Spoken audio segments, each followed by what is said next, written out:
Okay, now we're actually gonna get into some ball throws and actually get into some more power exercises. Again, I kind of talked about the standing long jump being a little bit more power exercise, and now we're gonna actually get into a lot of what the ball throws. There are actually a lot of schools of thought on actually doing a lot of ball throws. There's actually strength coaches like a coach down in for Arizona Cardinals, Buddy Morris. He doesn't believe in any Olympic lifting. All they do is heavy ball throws. So this is an NFL program, which the Arizona Cardinals are doing pretty good right now, of being able to do just ball throws to develop that hip strength and be able to develop that power. So again, it's another good thing. And honestly, this came from track and field. Ball throws, overhead ball throw, things like that. You a lot of times see different athletes doing overhead ball throws to warm up their hips, especially as shot putters. I myself, as a hammer and weight thrower, I used to love to do that as part of my warm-up routine of really work on that power and dynamics and really work that triple extension. Down into triple extension to the hip through and be able to get that power through the hips all the way through.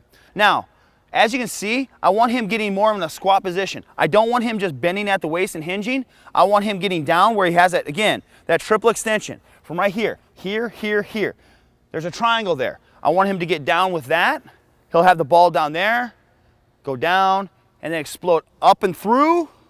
But when he explodes up and through and getting the hips all the way through, he's also gonna push back and be able to keep on following the ball. He's gonna follow the ball where it goes, okay? So we're gonna go ahead and do a rep with that right now. He's gonna bring it up overhead, go down, snap through. Good. So with that, okay, so we have a lot of different types of weights we can use. Here we have a lot of variation. We have 4 pounds up to 35 pounds. Right there, he's just throwing a 10 pound.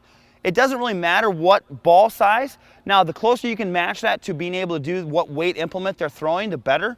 But we can do all different ones. If I want them, especially getting later in the year and getting ready for meets, and I want those hips to be really fast, I might say, okay, Kyle, you usually throw a 16, but we're gonna actually throw a 6K, which is 13.2, or 14 as your overhead ball throw. Really get that to be snappy and dynamic and really work on that. So he's gonna do one more here and really work to be exploding out and through and really working those hips all the way through. There we go, down and through. There we go. So you get a little bit more of a sit back. You can kind of have two different ways you wanna really do this. One, you can have it explode up and trying to go for a higher throw, or more for kind of pushing back and going more distance. I usually like to go a little bit more distance because then we can kind of see how far we want an athlete to be able to throw and go for that.